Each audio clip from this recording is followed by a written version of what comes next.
Hoje aqui a gente falando sobre educação nota zero, né, que é a nota que muita gente vem dando à educação brasileira, especialmente por conta dos resultados aí da última prova do Enem. Foi feita uma pesquisa e perguntada à população de um modo geral o que ela achava, qual seria a principal falha do sistema educacional brasileiro, e a grande resposta foi precariedade do sistema, né? Um sistema frágil, um sistema sem consistência, um sistema sem base, um sistema que não atende às necessidades nem dos indivíduos, nem do mercado de trabalho.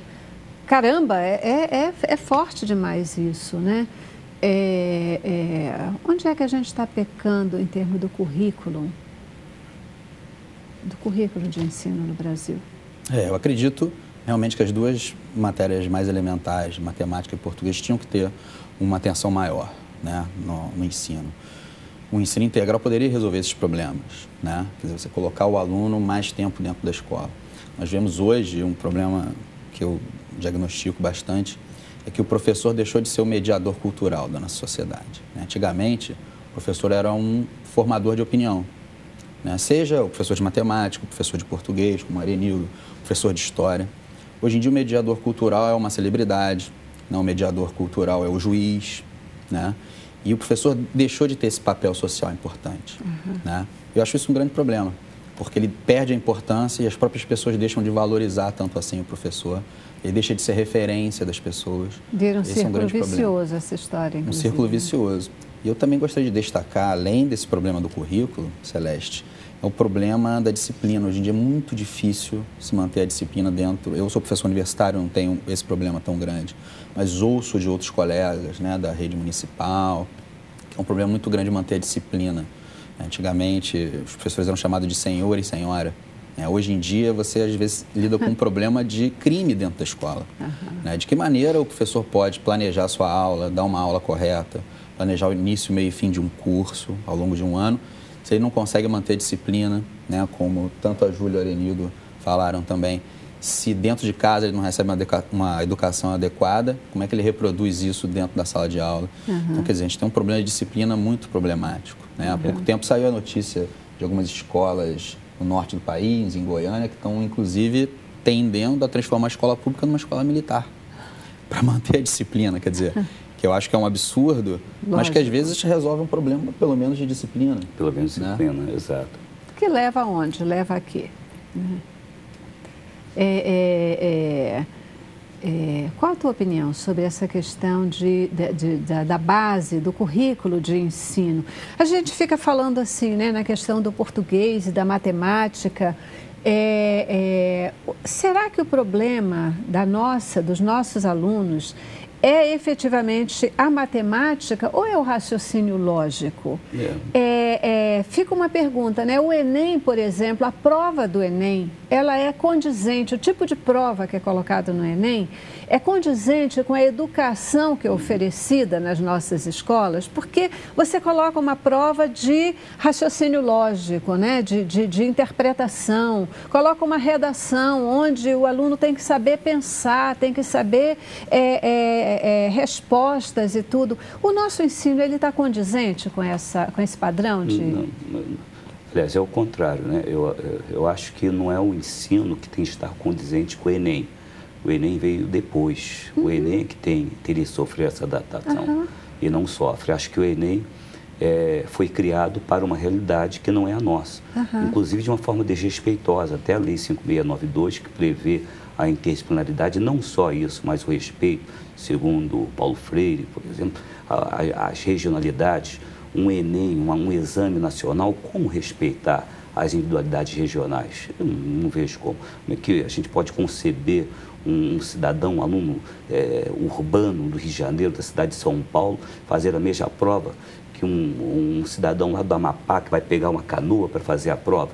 Eu acho que isso a base do Enem é um exame nacional. Eu sou favorável a isso, mas não a mesma prova. E não tem nenhum demérito no que você está dizendo para pegar o exemplo que você deu, para a pessoa lá do interior do Amapá que pega uma canoa para fazer a prova. Alguma. Não tem demérito, tem pertinência, né? Ele teria que ser respeitado, afinal é pátria, né? Então, eu acho que o Enem, na tentativa de abraçar o Brasil inteiro, vai sempre se perder. Eu acho, mas é um processo, né? É um processo, uma tentativa que foi feita no âmbito educacional e que tem que ser analisada mesmo com o tempo, né? Uma reflexão mais segura, temos de esperar um pouquinho mais, mas é óbvio que até o momento o Enem não deu certo, não deu certo. O Fernando estava falando aqui no papel do professor, né? O professor, no início dos tempos, ele era visto como dono do saber, aquela pessoa que sabe tudo. E o papel do professor era poder despejar aquele conhecimento todo que ele tinha, né? É verdade. Para todo mundo e poder passar o conhecimento. Se você aprendia ou não, problema é teu, né? Porque o importante era que o professor sabia e ele ia passar esse conhecimento. Depois, isso evoluiu para um novo papel. Não, o professor não é dono do saber, ele é um facilitador da aprendizagem. O papel do professor é isso, né? É poder provocar o aluno a ir buscar o conhecimento onde ele está e facilitar essa aprendizagem, ajudando o aluno nesses caminhos. Quer dizer, hoje o que se percebe é que nem esse facilitador ele consegue ser, porque ele já não sabe mais como fazer isso, né? Os educadores hoje, eles já são fruto dessa distorção do ensino aqui no Brasil, sem dúvida nenhuma que são isso. E a gente está falando de um reflexo forte na escola brasileira, né? Na escola brasileira. Isso tudo foi agravado, né? Tudo tem prós e contras, né? Então, isso tudo foi agravado justamente por essa revolução cibernética, né? Então, a sociedade como um todo, não é só em relação ao aluno, a sociedade como um todo ainda não encontrou o equilíbrio ao lidar com essas novidades de informática, né? Nós hoje estamos vivendo um desequilíbrio, um forte desequilíbrio, a liberdade de comunicação, a liberdade de ação tomou um âmbito muito radical, de maneira que a educação é só uma molécula neste sistema inteiro, né? Mas é uma molécula que ela é fundamental. A gente sabe que a educação transforma uma pessoa, um país, transforma o mundo. E vamos falar o seguinte, de uma forma ou de outra, ela está aí. Está aí. Ou funcionando para o bem ou menos para o bem, mas a educação, ela é uma molécula, algo vivo, né? O que a gente tem que fazer é transformá-la em algo esplendoroso, algo que realmente faça uma diferença positiva para o país. Assim como a informática, a tecnologia é irreversível. O que precisa ser feito para a gente poder acompanhar as mudanças tecnológicas e garantir uma educação que seja relevante? Qual a tua expectativa do ponto de vista da educação? Celeste, eu gostaria de voltar no ponto que o Fernando propôs do horário integral. Eu já passei por diversas escolas, tanto públicas quanto particulares. Já estudei numa pública que o horário era integral. Na parte da manhã tinha as matérias, que toda escola tem, matemática, português, história, filosofia, geografia, e à tarde tinha o português e a matemática. A maioria dos alunos que passaram por essa escola hoje estão no Colégio Naval ou fizeram ensino médio em escolas técnicas, provavelmente estão agora em faculdades federais. Mas eu não consegui ficar 6 meses nessa escola, porque eu tenho uma grande dificuldade, eu falei do português, mas eu tinha muito em matemática. Eu simplesmente não conseguia compreender o que o professor me passava. Eu precisava de um ensino que fosse mais, como é que eu posso dizer, palpável, onde eu conseguisse ver onde eu estou aplicando aquelas contas.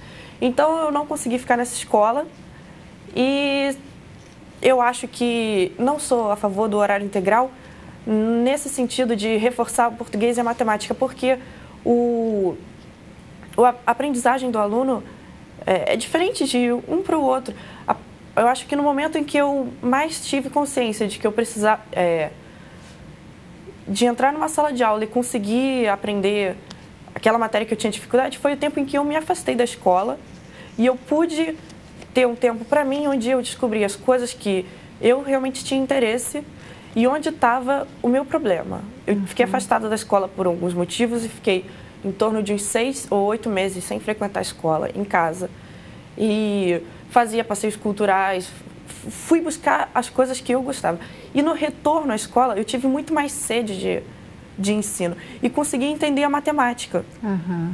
Porque, primeiro, que eu tinha visto que eu estava perdendo tempo fora da escola. E segundo, que eu finalmente vi, não, é isso que eu quero para minha vida, não relacionado à matemática. Eu quero fazer antropologia. Mas eu pude ter uma visão maior. Eu acho que para ter um ensino integral, teria que haver algumas modificações no ensino, tanto da matemática quanto do português. Eu acho que devia haver pedagogos ou psicólogos na escola pública, porque como você não tem o apoio dos pais dentro de casa, você tem que ter esse apoio dentro da escola. E não é o professor que vai te dar, o professor está ali para passar a matéria. Então, eu acho que tem que ter um acompanhamento, uma assistência social para esse aluno. Coisa que não tem na escola pública, eu só fui encontrar isso na escola privada. O ensino integral, manter a criança dentro da escola manhã e tarde. Eu acho que na parte da manhã ou na parte da tarde, poderia haver o ensino regular e na parte da tarde, caso o ensino fosse pela manhã, buscar atividades do interesse do aluno e que conversassem com a matéria. Vamos supor, eu gosto muito de yoga, mas como é que o meu ensino pode estar ligado com a yoga e o que ela pode me trazer de benefício e de compreensão nas matérias da escola? Como é que ela pode modificar ali a minha perspectiva perante a escola, eu acho. Essa é uma questão que a gente ouve de muitos jovens, né? Para que eu vou aprender isso? O que eu vou fazer com isso? O que eu vou fazer com essa matemática? O que eu vou fazer com essa gramática, né? Para que eu tenho que aprender a gramática portuguesa, da língua portuguesa, por exemplo, né? Tem que fazer sentido, efetivamente tem que fazer sentido, né? Isso vai ao encontro do que o Paulo Freire falava, né? Que é uma referência educacional, justamente tirar o conhecimento, estudar a teoria, mas ao mesmo tempo transformá-la em prática, ver a aplicabilidade da teoria no cotidiano. É o que você tem razão em relação a isso, né? Agora, a base é esta: sem vontade política, sem vontade de investir em educação, nós vamos continuar discutindo isso por séculos. A alternativa primeira é fazer programas como este, para alertar a população, para que se criem diversos tipos de mobilização, porque pelas mobilizações que nós fizemos algumas conquistas ao longo da história deste país. Se não houver uma pressão sobre as autoridades governamentais que efetivamente que podem causar alterações no rumo da educação do país, nada feito. Então tem que haver esse tipo. O problema é interesse. Qual é o interesse? Qual é o interesse? Se nós estamos vindo aí de alguns anos dentro de um processo histórico de uma ditadura, nós somos de uma época, pelo menos eu e Fernando, ela não, né? Mas nós somos de uma época que moral e cívica era algo dado em sala de aula. Entretanto, era algo extremamente atrelado a uma ditadura, que depois foi substituída pelo SBB. Eu não sou favorável a esse tipo de ensino que de uma forma cega, né, deixa o aluno impregnado por um respeito cego à pátria. Não é isso. Tem de haver reflexão, mas também o extremo de liberdade a que o Fernando fez referência, também não é. Tudo é o equilíbrio e nós estamos num processo histórico ainda buscando este equilíbrio.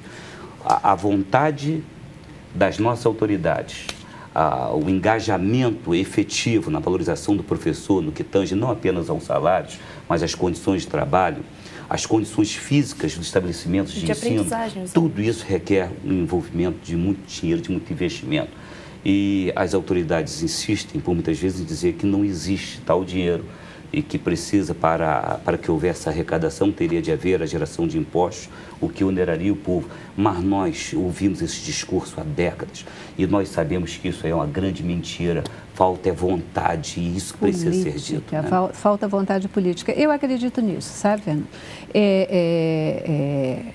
Arenildo, eu acho que isso é que nem a administração do tempo. Tempo, a gente sempre tem quando a gente prioriza, né? Se eu der importância, eu vou achar tempo para. Isso. Dinheiro é a mesma coisa. A gente vai alocar recursos para aquilo que a gente considera prioridade, que é aquilo que a gente considera fundamental. Eu já preciso de novo dar a nossa paradinha, nosso intervalo, eu vou para o intervalo e volto novamente, e agora focando nessa questão, pegando o teu gancho, né? Da questão de foco das autoridades, foco do governo, vontade política, desculpe, de que se tenha um ensino efetivo aqui no Brasil, né? Onde a nossa escola pública ela possa voltar a ser uma escola de qualidade. Né? Todos nós temos saudade, eu também sou do tempo em que a gente se orgulhava de estudar na escola pública e que, na verdade, quem estudava na escola particular é que era papai pagou, passou, né? Isso mesmo. O negócio era escola pública. Agora, esse jogo virou. Por quê? Será que a gente pode voltar às origens? Logo depois do intervalo. Vamos lá.